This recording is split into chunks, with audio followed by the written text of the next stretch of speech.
First, I'm going to start with observation, observing for visible edema, moles, scars, or other factors that would affect the nervous scope. Next, I'm going to do instrumentation, making sure the scope is on, sensitivity to medium. Sensor arms are set to proper width. It should be more narrow for cervical and as wide as possible for thoracic and lumbar. Tip of sensor should have a good feel and should be perpendicular to the skin. A break is a fairly quick over and back movement occurring in short distance. Must be repeated 3 times and then mark the trailing edge or hot spot, marking below for cervical and above for the thoracic and lumbar spine.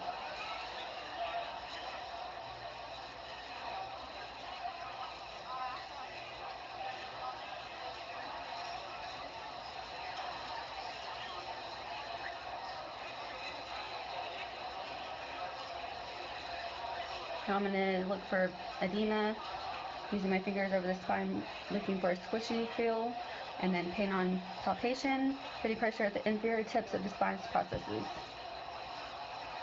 For the occiput, I would do the lateral tilt, contacting the mastoid and C1 TVP. The side of lateral tilt should close down. If not, it's an RS or LS.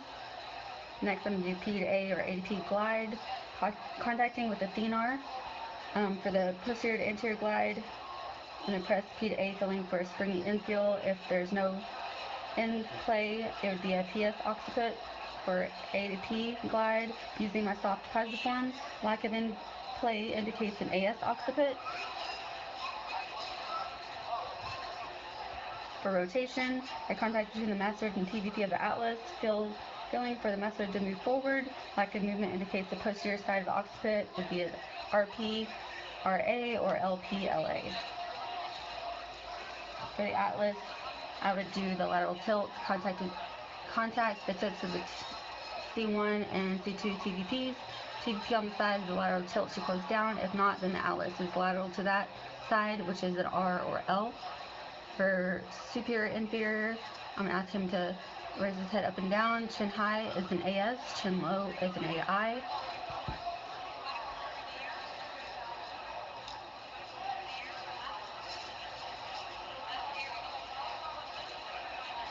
For the spinal segment, posteriority, flex and extend his spine, and I'm going to see if spine processes separate. If they do not, then the upper segment is posterior. For rotation, my middle finger contacts the segment and the index and ring on segment above and below. If the segment does not separate, the listing is an R or L. For lateral wedge, contact the spine above and below the involved segment. Patient flexes to the right and left. I should feel the curve of the spine. If it feels flat, then the open wedge is the side towards which the patient is leaning, either S or I. The SI joint is going to bend forward. My thumbs are on PSIS, pure margin. Side that moves up first is the subluxated side, R or L. For the knee swing, he's going to move laterally first, and if the PSIS closes toward the sacrum, then it's EX ilium. If it opens away, then it's an IN ilium. For the standing lift leg, or high knee test, thumb on the involved PSIS of the thumb on the center of the sacrum, raises the same side leg.